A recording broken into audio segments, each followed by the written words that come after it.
Becca and welcome to my channel. Today I'm going to show you how to make Natasha beads. I'm using the leftover scraps from my rainbow cane video, so I'll link that in the description below for you if you want to watch that. And I just wanted to create some Natasha pendants or cabochons, whatever you want to call them, and I wanted to show you a simple way of how to mount them so you can see all the different lovely designs that there is. I'll show you more during the video. And then these are just two that I've mounted. I'll just show you how to do that with clay. There are lots of other different ways of mounting your cabochons, but let me show you how I did these. Right, so to make a Natasha bead, I'm taking all these bits that are left over from a previous video, the rainbow stripe cane. I had a few bubbles while I was filming, that's why I've ended up with these. So those are bits of canes that just didn't work out, and then these are all the ends that are cut off. Now, you can use it as just bead filler if you want, but I'm going to show you how to make a Natasha bead. So I'm basically just going to be putting it all into one cane, so I'm just going to chop it up because I'm wanting to get a mix of all the different colours running throughout.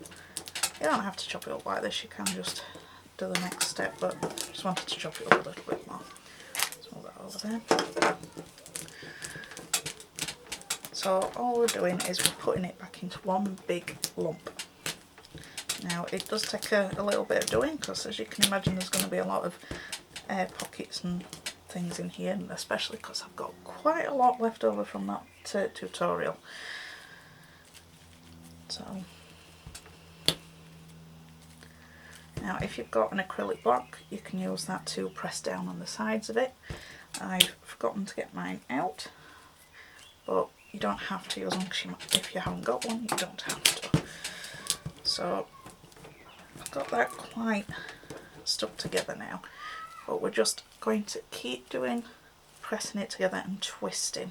We can give it a roll on the table because it doesn't matter if it distorts, because it's just all the ends from other bits of canes. You can just chop up some of your ends with normal clay, you don't have to wait and use the ends of the canes that you've made. But this is just what I'm doing because there's quite a big chunk here. It's like, at the minute it's going on 4 inches by 1.5, so it's a big lump of clay, and I don't want to waste it. And I thought with all these beautiful pretty colours they'd make some nice Natasha beads, so I thought I'd do another video after I've done the other one, because it's easiest to do this when your clay is warm and conditioned well, because we're basically twisting the clay into a different form. Now you probably think that this is absolutely bonkers if you've never heard of a Natasha bead before. And I remember the first time I watched Susan on Turtle Soup Beads do it, and I'm like, what on earth? And then they just turn out absolutely beautiful. Now, like I said, you can use a acrylic block to press on it, or you could use your roller if you prefer to do it that way. Just because you've not got an acrylic block doesn't mean that you can't do it. It just depends on how much of a mix of colours you want them to be. So I'll just keep twisting, and when we do the next step, if it's not what you want it to be, then you just squish it back together and keep going. So I'm going to cut a chunk of this off because it's a bit too much for me to work out all in one go. So it's got a nice, so you can see we're getting a good mix of colours. But I'm going to roll it out a little bit more.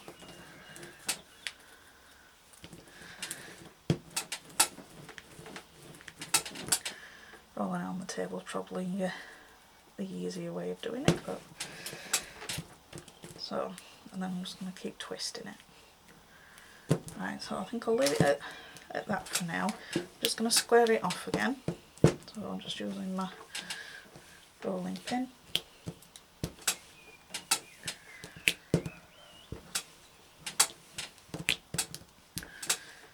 Okay, so basically what we're doing is we're turning the clay inside out. So to take your tissue blade and you want to cut it straight down the middle.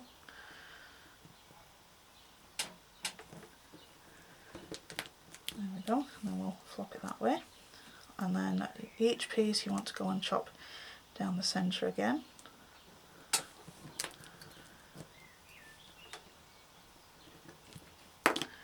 Then you open those up and you get this gorgeous, gorgeous pattern that you can't ever replicate because it's just a look of the draw type of deal, unfortunately. But just make sure that all the colours match up and you get a mirror image. Sorry if I went a bit blurred then.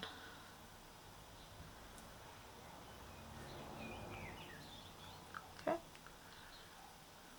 So I could probably get two different ones out of that one, but I'm quite aware that I might do that as a long pendant. I'll see you can break them down into smaller ones.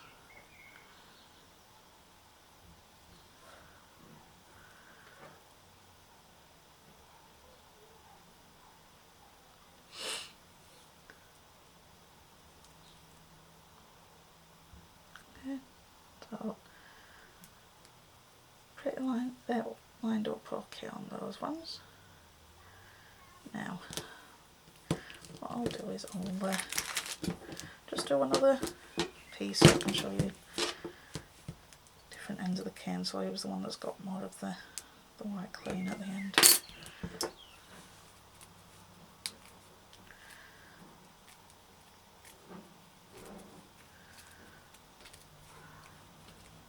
The clay is very, very soft at the minute because I've started filming this one straight after I've finished filming the rainbow striped cane. So it does manipulate really well when it's warm, plus it's really warm outside as well, so that helps. But when you're slicing canes and things, it's better to let your canes sit for a bit and cool down and go a bit further, because obviously it can distort. So I'm just twisting this even more. So, and then I'm going to push the ends back together. Oop, bending in now. And then where's my rolling pin disappeared? Oh, there it is.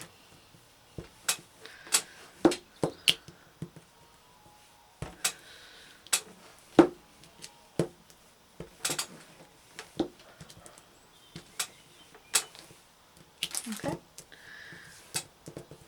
So I'm going to do exactly the same. I'm going to cut it down the middle, turn them out. Well, that's certainly busier than the other one. And then turn them out again. Oh, look at that. What I love about these ones is the revealing part of it, because you don't know what you're going to get until you've cut it open and placed it together.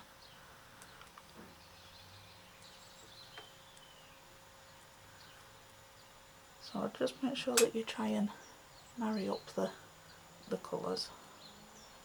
So that's another one. I'd probably chop this one down to there and have two separate pieces. I love making these independents and focal pieces that'll go perfectly with other beads that I've made with the striped cane. So essentially you're getting more out of the amount that you're making, and they'll all coordinate. So the next step now is to change it into a pendant or whatever you want it to be. So I think I'll go with one of these first ones that we did. And I think I'll chop it there. And I'll turn that into a small one. I'll pop it into the stack and remould it. Now I think I'm going to put this into an oval shaped pendant, I think. So I'm just going to squeeze it into the shape that I want it to be. Don't worry about the back, so I'm going to be backing it. Or if I'm doing bead embroidery, it'll be backed by felt or something. So totally up to you what you're doing with it, just don't worry about it just now. Now this is quite a thick piece, so I think I might actually trim some of that off. So just do that, because you don't want it to be too heavy if you're making it into a pendant. Okay, so I've got it into a rough sort of shape now. It's a bit thicker at that end. Just take your time with it and get it how you want it to be. Okay, so now what we need to do is this line down the centre, we need to blend it in together so that there's no gap really. Now this is one of the plastic wallets that you get for putting handmade cards in, and I've just tore it down the sides and done that way. You can use baking parchment or normal copy paper, or cereal packets, the stuff that your cereal's actually in, because that's see-through. But I'm just popping it in between the two layers and I'm just going to buff it with my fingers. And it just blends those two sides in together beautifully. And by the time you finish, you wouldn't be able to tell that it was two separate pieces. Now, you can use your fingers to go around the sides, but I'm going to show you another thing that you can use to shape it. So, there we go. So, that's blended pretty well together. Now I've got this is just an old store card or gift card or something, and I've wrapped it in paper, another tip that I picked up from Susan, and you just use it to shape. Now if you've got the clay shape tools, which I have got, but I actually prefer doing it with this. I just find it more, you know, sort of easier. I think 'cause I've got more control over it, because I can feel the pressure of the card better than I can do with the clay tools. I mean, you try them both. If you prefer using the clay tools, then use the clay tools. But this is just how I prefer to do it.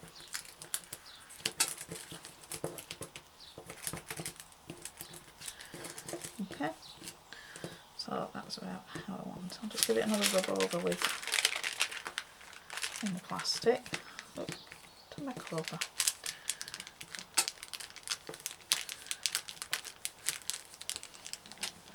You don't want to rush this step, because you want to get it looking just how you want it before you bake it, because once it's baked you can't change it.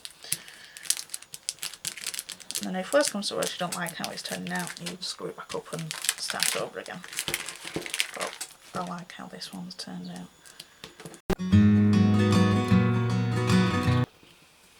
Then if you need to, you can trim any off from the sides if you've got, you know, your pendants a little bit too lopsided, but that one's actually turned out quite well. But you just take your tissue blade and you know, just curve it and chop it down that way. But, yeah, that one, yeah, can't wait to string that. So let's take one of these busier pieces now. Now these ones, I could probably put this down into 3 separate ones. So I can go there and there. I'll go with that one. So just taking this middle section. Now this would just make a little side, lovely little side bead or something, depending on your taste in jewellery, but I might make some little earrings out of these. So, because you can't get two exactly the same, but because they've got the same colours, they'll have that continuity about them. So again, that's a little bit too thick for what I'm wanting, so I'm just going to trim it off.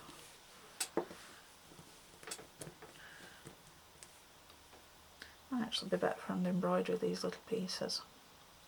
You'll probably see in future when I'm doing them anyway, but yeah, that's just how it like that. I think that one will be for an embroidery piece. So same process again,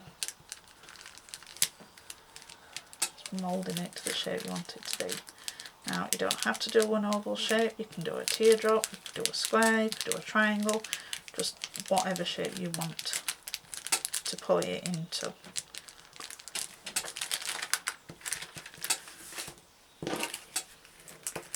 And just play with it until you've got it how you want it to be. Another lovely little bead. So I think I've gone a bit too close. There we go. See a little bit better there. So what I'll do is I'll go off camera and I'll do all of these because I've still got quite a lot to go through and you don't want to see me doing all of those. And I'll come back once I've got them all moulded and baked, and then I'll show you what to do next. Right, so these are all of my beads that I've done just out of that lump of offcuts that I showed you at the beginning. I'm really pleased with how these came out. These that have got larger areas of colouring, they were what you'd call first generation cutting. So it's what you cut out the first time that you've squished it all together and then cut it out.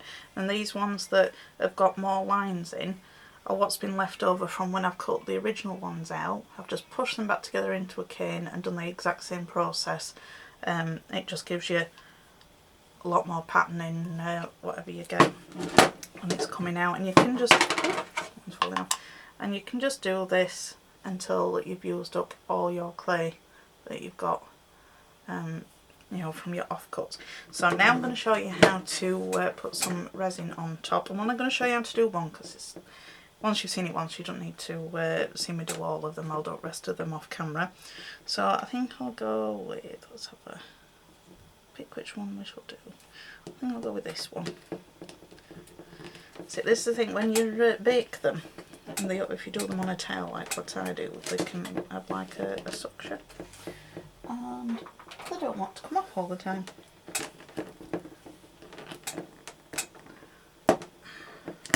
There, finally. Didn't want to listen to me today, so I'll just put these to the side. And then I'm just taking a piece of paper so that if any of the resin goes on the outside, it doesn't matter. I'll just zoom in so you can see about what I'm doing.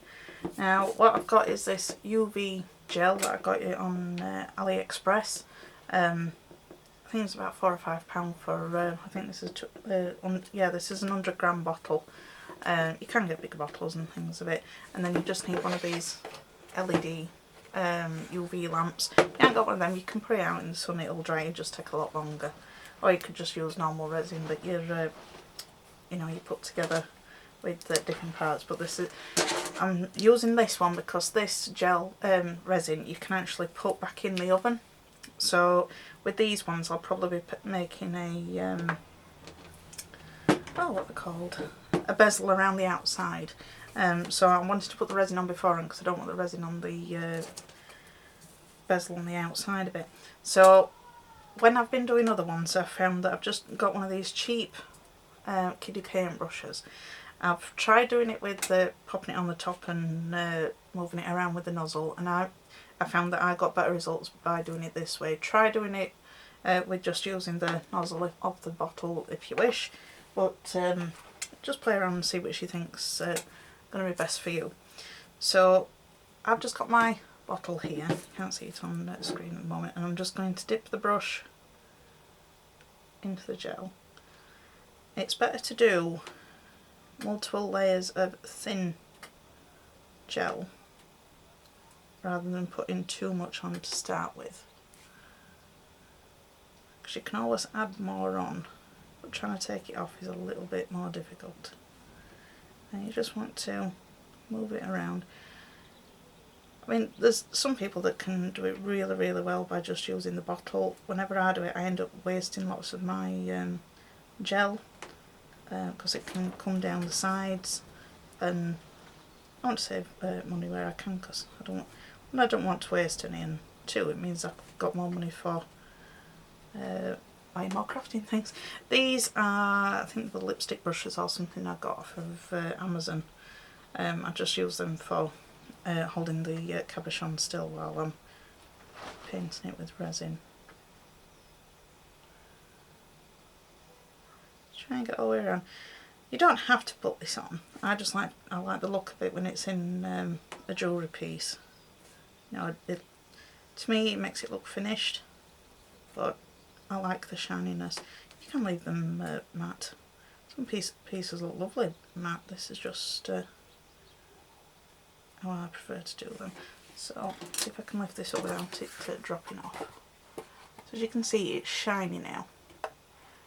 With the brush, you've got more control over where the resin goes. So I'm just going to stick this under the lamp for a little bit. You don't need to watch that because I like watching paint dry. And then I'll come back and we'll add another layer. Right, so I've cured it just for a couple of minutes on that first layer. Now, it's still slightly tacky, but we're putting another layer on it. But if you just want to put the one layer on it, just put it back under your lamp for a little bit longer or out in the sun for a bit longer. I've not gone completely around the sides because, like I said, I'm going to be putting it into a bezel. But I don't want to just put another layer of gel on. If you want it to have more dome-like finish, then you can just apply more of the resin in the middle and then spread it out. And then just get it to the shape that you want it to be. If you get some resin in a place that you don't want, then if you just take a nail file or some sandpaper, and just rub away the part that you're not wanting, and then to get rid of any marks that'll be there, just go over it with a thin layer of your gel again like this, and it will look like you've not even sanded it at all. Now I think now I've got that base layer on, I'm going to just put a bit more in the centre so it goes more of a dome. So what I mean is I'm just using the nozzle of the bottle, but not just putting a line down the centre. As you can see, it can come out and it can go quite gloopy. So that's why I prefer using the brush myself. You don't have to use a brush, it's just my personal preference. The thicker the layer you put on, obviously, the longer it's going to take to cure.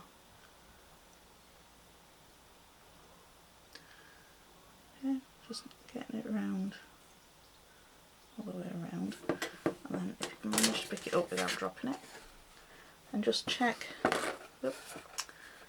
that you've got it even. And if there's any little bubbles, you know, like air pockets, you can get a lighter and just hold the flame towards it and it'll make the bubbles pop. But because I'm doing such a thin layer, I don't really need to do that now. So I'll go and cure this and I'll see you in a minute. Right, I've got the resin all cured now, and as you can see it's nice and smooth. There's no little dints or pockets that have bubbled up. Just need to look at it from different angles.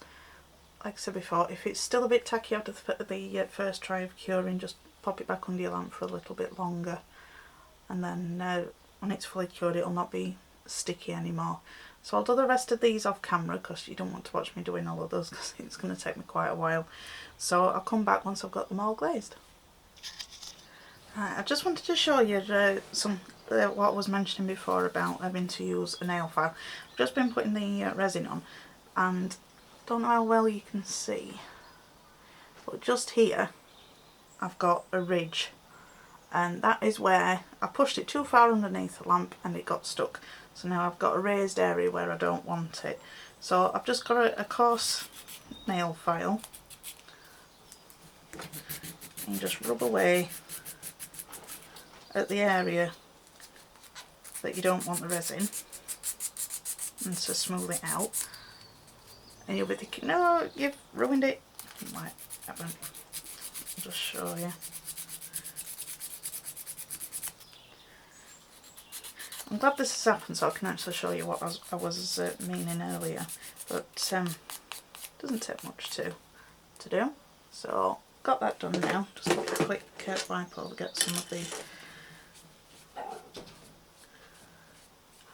the dust off, and then you just go back in with your resin. And pop it back on the card and go over it again, and it just evens it out, and then your piece isn't totally ruined.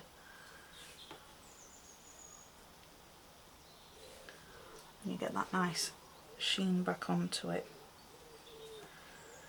So mad at myself when I pulled it out from underneath the lamp, and I went, oh, I'll record this bit because you need to see how to fix these problems and see that they happen to us all.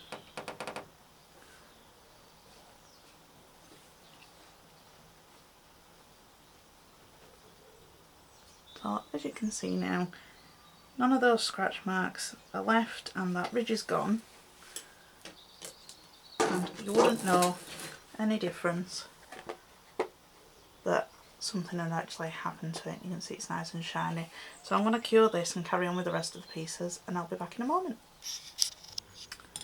Right, so I'm back and I've got all my Natasha beads glazed and ready to be mounted. I'm not going to do all of them today because sometimes I want to use them in bead embroidery as well as just with clay. So I'm just going to show you how I make a clay bezel today, but I'll just show you the difference from what they were before, and they were just matte, and how shiny they are now. I really do like how they come out once they've got the resin on. So there's different ways for you to cover your pieces. So I'm going to be showing you this one today. This one I think turned out a bit like a spider. Now I have arachnophobia but I really like that pattern, so I'm going to do this one as one of the ones that I show you today, and this one. So I'm going to show you two different ways, one that you can use some cutters with and one you can just do it freehand. So I'll put the rest of them to the side,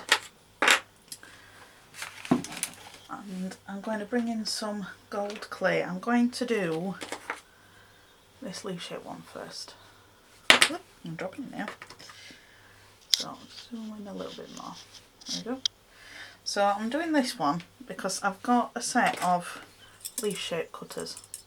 Now these are really handy to have, and it's for, I've not got very steady hands anyway, but if you're wanting something that's a specific shape, then cutters are the way to go. Because if you don't believe in your own freehand work, then having these as a backup is a really good thing to use. So I've already had a look at my pendant, or cabochon, whatever you want to call it, and I'm going to use the biggest one for the round because I want it to have some sort of backing that you actually see. Now I've got some gold clay here even, and I'm going to use some embossing folders to create a texture on them. So you can use stamps and things as well, but I'm just going to use one of these today. I think I'll go with a herringbone. This is a Crafter's Companion embossing folder. I think it was on one of the magazines that I got.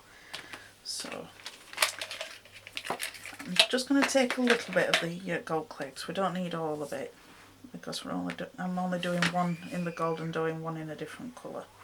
So I'll just cut off that piece for now. With the embossing folders you'll have a raised side and a debossed side, and so you can choose whichever way around you're wanting it to go. So again, you need to put something on that will resist the clay from sticking to the embossing folder. So I'm just using a little bit of water. That just stops it from sticking to it. Oh, and knock it off. Okay, just make sure you've got no little bits like I have on there. And then just pop it in between, and then you can just press down onto the clay. Just make sure that you get even pressure all the way around, and then you should have a good coverage of the pattern. Now I'm using my roller here, but I'm going very gently because if you push it too far you can move the clay and it'll distort it, and we don't want that. We want to see our nice pattern on our clay. So if we just open it up, there we have our pattern, and it just gives you that added dimension to your work. So now I'm just going to dab off a bit of the water because we don't want it to stay wet. So this is just a tissue, or you can use a dried out baby wipe or something. Okay, so decide on which side you want to actually use that you're going to see.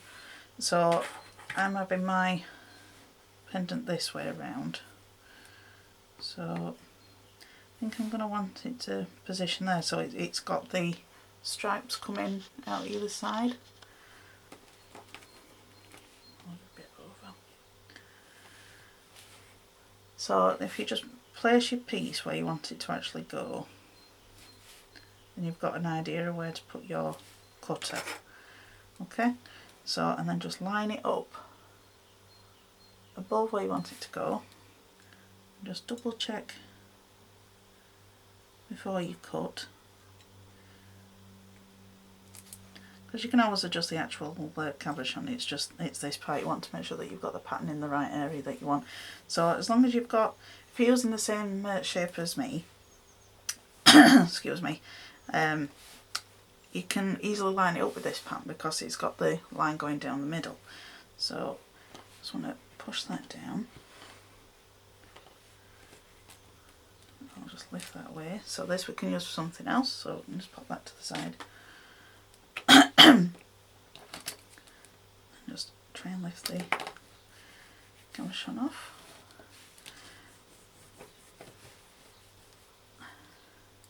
And there you've got the front piece.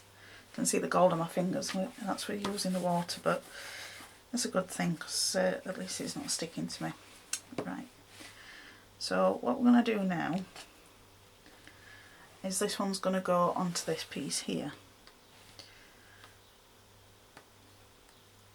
So what we need to do for this is we're just going to add some bacon bond. This is Sculpey's bacon bond, or any liquid clay that you've got, because you're trying to stick baked clay to wet clay and it doesn't want to come out. Oh, there we go. You either spread it around with your fingers or just a brush.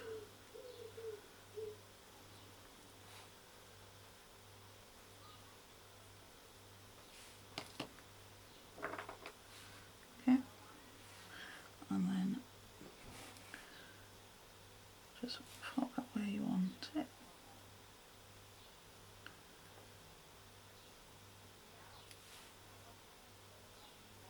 Okay, so then we can pop that to the side now, and then we just need to make an edge piece. Let's get a piece of paper to stand it on. Sorry, I've gone off screen then. So I've got it where I want it to be. Now what we need to do is we need to cut a piece of the same coloured clay that's going to go around the sides of the bezel. No, yeah, it's going to create the side of the bezel. So we don't want it too high because I don't want it to come up over the edge of the piece, but I want it to encase it. Now if you've made yourself a cutting mat like what I've got, or you've got a cutting mat of your own, what I'm going to do is I'm going to cut it at 1/4 inch thickness. So I've lined it up with my full inch line, which is the black one, and then I'm just going to go up 1 full 1/4 inch, and then use my blade, and then I'm going to do 2 because I don't think one strip's going to go all the way around, so I may have to have 2 joins just because of the shape. So I've got my strips now. I'll bring back in my piece.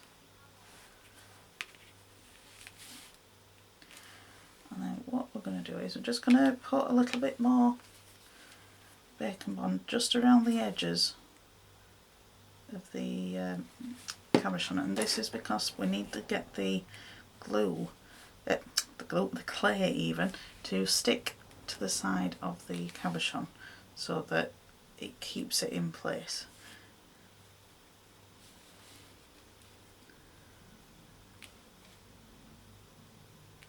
Okay,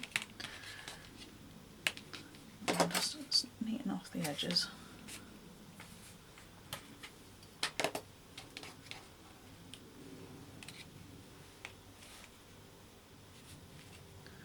And then we're just going to start at one point.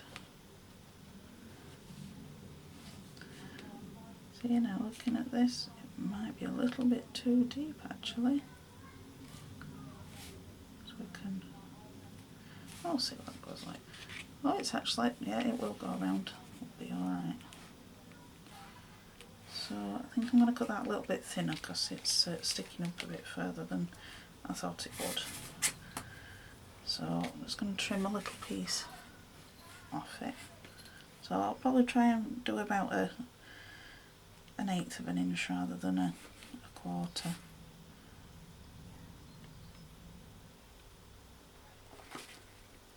Okay. It's stuck to my blade now because it still doesn't like, it's quite warm in the summer house today, so everything's sticking. Okay, so I'm just going to get the smaller piece, yeah, that's much better. And then I'm just going to mould it around.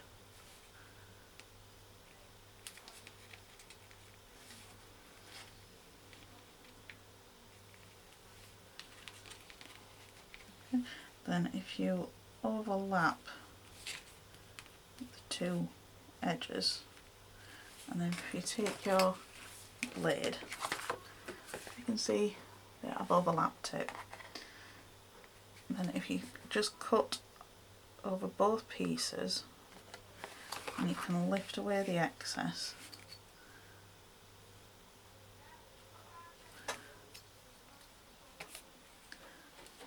and mould them together. Okay, so then if you just take some sculpting tools or pencil with a rubber on the end of it, you can use that as a moulding tool. That's quite good. Okay, so the other one, and you want to push the strip in at the bottom so that it sticks to the base, the base piece of clay, what we've done our pattern on.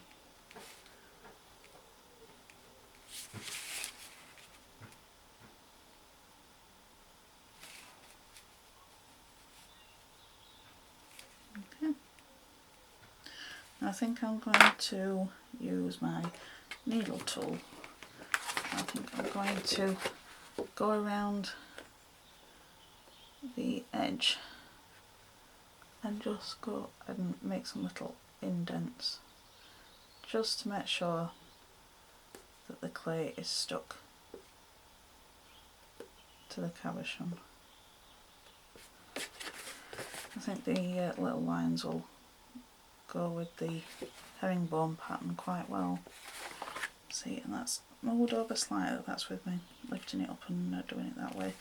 But if you can manage to do it this way, I'm sorry, I know you can't see very well what I'm doing at this angle, but I'll lift it up and show you once it's finished.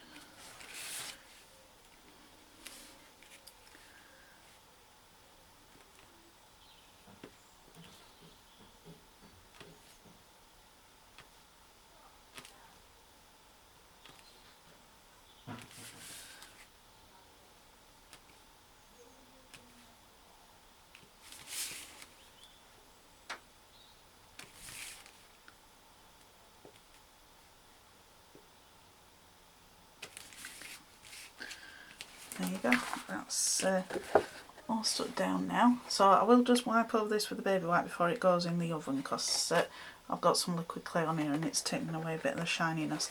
But that's the first one mounted, and I'll show you the next one now.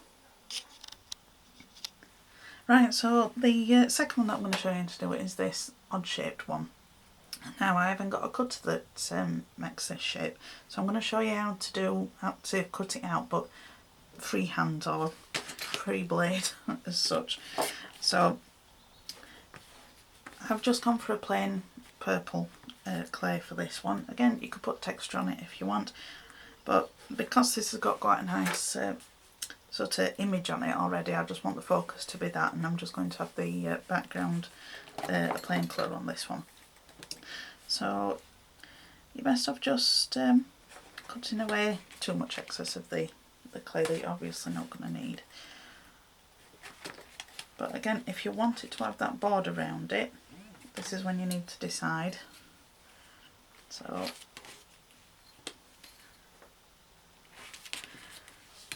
best thing to do is, so if you just get your clay to a more reasonable size, and then you want to pop some bacon bond on the back of it again.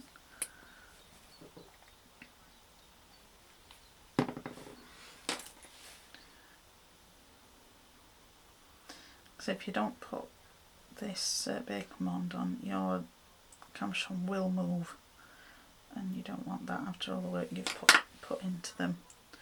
So there we go. Then you just want to take your blade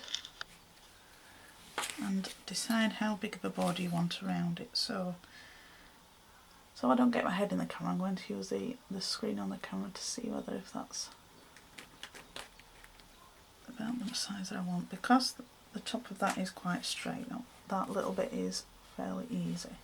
So then you want to look at the different angles of the camshon or whatever you're doing, and you want to take out the main straight pieces to start with. Now this is quite curved at the top, but then we've got the point at the bottom. So got those pieces done. Well, we know we're not going to need this extra piece here or there. So now, because they're quite rounded, now if you've got one of these flexible blades, you can easily bend them, and then just get it to where you want it. I'm working on a piece of paper, so that it's just easier to move around, and just keep using your blade to round out the corners.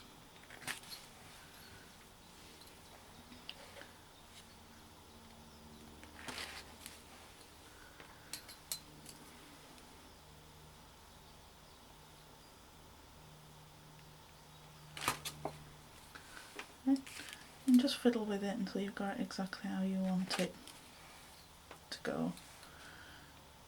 So move that down a little bit.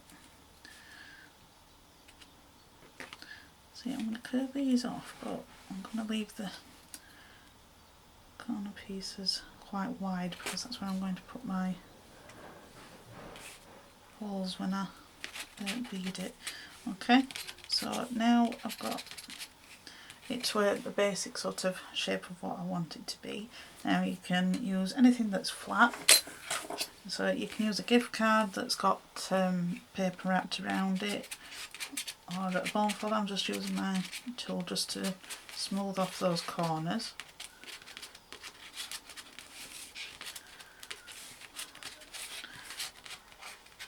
And just to get it how I want it to be when it's finished. So this one I may put the pattern just on the back, the other one I'm having it on the front. So I will need to bake these before I can do the next step, so that I can show you how to put the piece in to hang your cabochons. So I think that's about, I'm quite happy with that. So because I know I want to string this from the top two corners, and then I'm going to have this as the bottom where I might have some fringe coming out. I'm just going to put some pilot holes here, one on either corner. That's it. And that'll be where I string through. Now, if I want any more, then I'll have to put these afterwards, but I've just put these two here because I know I'll definitely be stringing from here and here. Whether if I have any fringe at the bottom, I'll decide that when I'm actually doing the piece. So I've just used my needle tool just to put those little pilot holes in. Okay, so I'll do the rest of the process of that one. You don't need to see me doing that one again. So this one I'm going to mount in a different way when I can get it off. It's stuck to my forcing folder now. There we go. So I'll go and bake these, and then I'll come back and I'll show you the next part. Right, I've got them partially baked. I only baked them for about 15 minutes just so that they'd harden up for me to be able to do the next step with. So when you untie, you can stick to them a little bit, but all you've got to do is just get your blade and put it underneath and it'll come off. So we'll start with the one that we've used the gold for. I rolled out my gold again. So what we're going to need now is we're going to need something to make a bail, which is the thing that's going to, that you can pass your beads through when you're stringing, and then we need another piece for the back. So this is quite a delicate piece. I'm going to use the smallest of those cutters that I showed you. This is a set of 4, so I'm going to cut one of those out first. I'll keep that to the side, and then I'm going to just put a little bit of liquid clay on the back of this piece. Because this is dry now, we're wanting it to stick to the wet clay. Just want to give it a bit of help.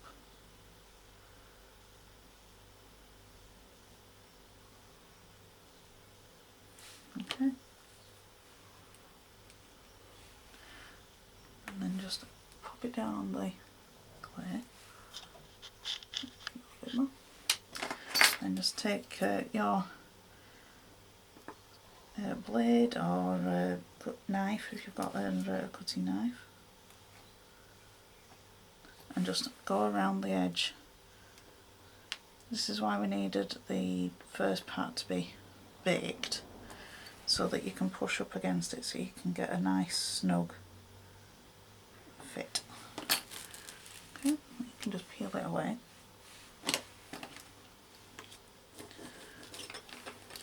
Okay, so it looks a little bit rough at the minute, don't worry about that. So what I'm going to do now is I'm just going to peel back, decide which way around you want to have your cabochon to start with. I'm going to have, I think I'll have it that way. So I'm just peeling it back a little here. Now take the piece that you've cut out with your cutter, or if you've done it freehand, and just stroke the sides just to soften it off and get rid of any rough pieces. With metal cutters you get this tiny little wedge where the metal joins, so you just have to spend a bit of time blending that out. And then all I'm going to do now is I'm going to bend this in half, so we've got our little bail. And then I'm in where I've just pulled it away from at the top, I'm just going to insert it into there and then squeeze it together. Okay. And then this, once it's baked, it will go really firm. You can do the embossing on the back of this like we've done on the front. I've just decided to leave it as it is, and then all I'm doing, I'm just taking my fingers and I'm pushing up, sorry, I've gone off then, up to the already baked clay, just to create a seal in between the two pieces.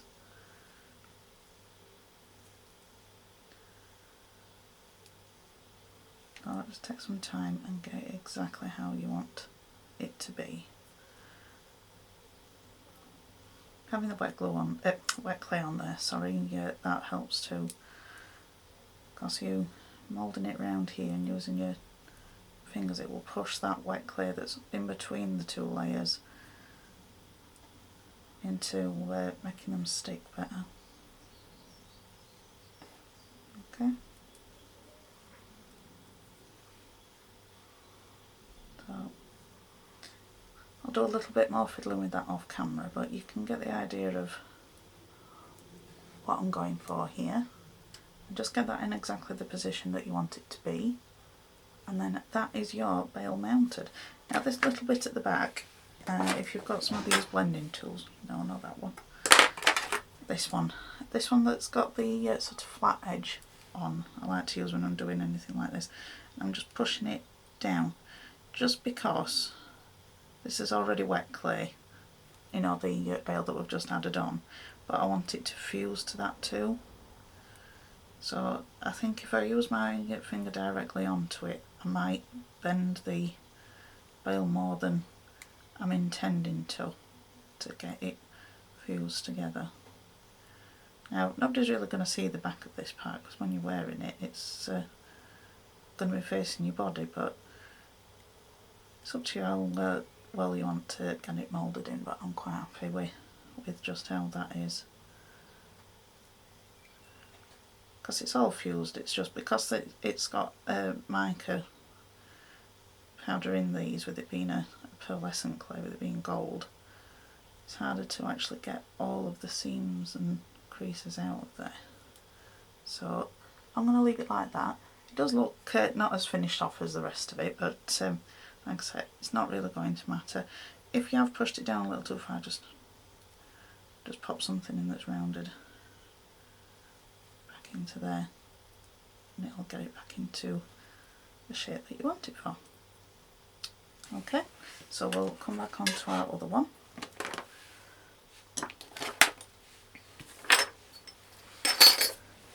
So I've taken the purple clay that I had left over, and because the other one's not got a pattern on the front like the gold one has, I'm going to put the pattern onto the back of this piece. So with this one, because I've put the holes in for stringing, we don't need to actually cut out something to make the bale.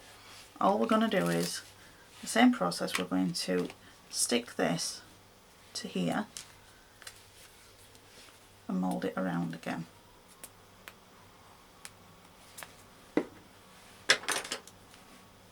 Spread it out.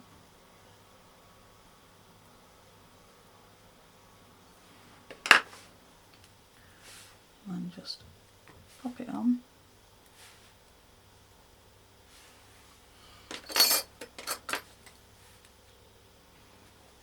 And like before, I'll just cut away the excess clay.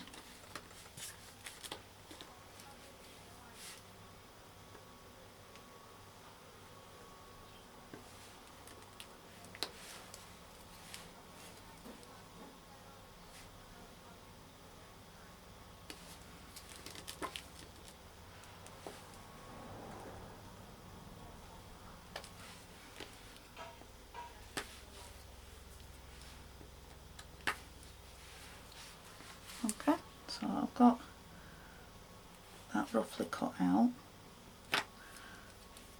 and then just lift it up using your blade, and now you can see you've got that lovely pattern on the back. It's just a hint of a pattern. It's like I say, you're not going to see the back of these. I just want to show you different ways of mounting them with just clay.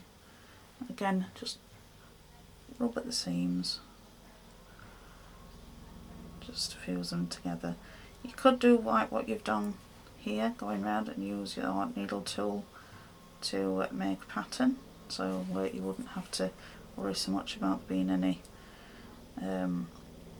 marks left over, but I'm just going to leave it like this for today.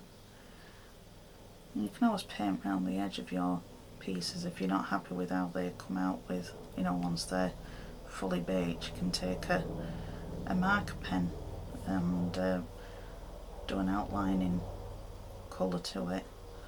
There's lots of different things you can do. I'm just showing you one of the basic ones that do.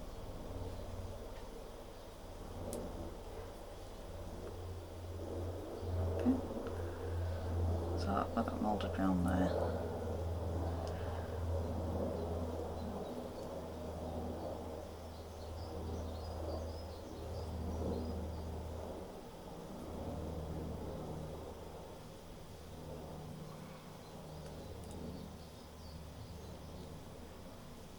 There we go. And then where we've put the two little holes here, we just need to take our needle tool again and just pop it through those little holes,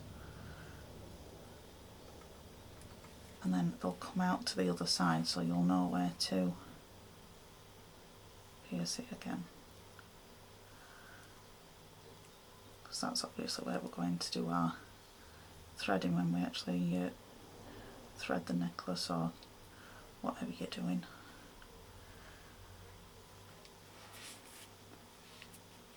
I will keep messing with these for a while now to come off screen, but I just wanted to show you the process.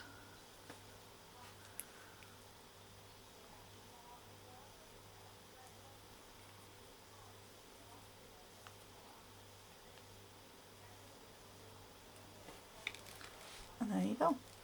And you've got them both backed and mounted, and there's two different ways that you can create a bezel around your clay with just using polymer clay. So I'll get these baked and I'll be back in a moment. Right, so I'm back and I've got my pieces all baked and cooled. Now on this one I decided to put some little balls of clay just around the edge as an added feature, and then I just used my needle tool just to push into the centre so that it would adhere to the clay. So I'm really pleased with how that's come out, and you just got this nice soft design on the back. So if it does happen to flip or anything, if anybody sees it, then the back's just going to be just as nice as what the front is. And then this one, I decided to pinch this one up a little bit at the top before I popped it in, and then now it's gone nice and sturdy, and then I can bead that whenever I'm ready for stringing it onto whatever I decide that I'm going to do.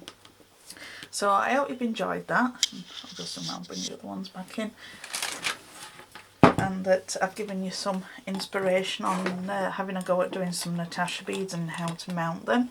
So if you've enjoyed the video, if you could give me a thumbs up, that'd be appreciated, and if you're not subscribed, if you would consider subscribing, that would be appreciated too. So thanks for watching, and I'll see you next time. Bye.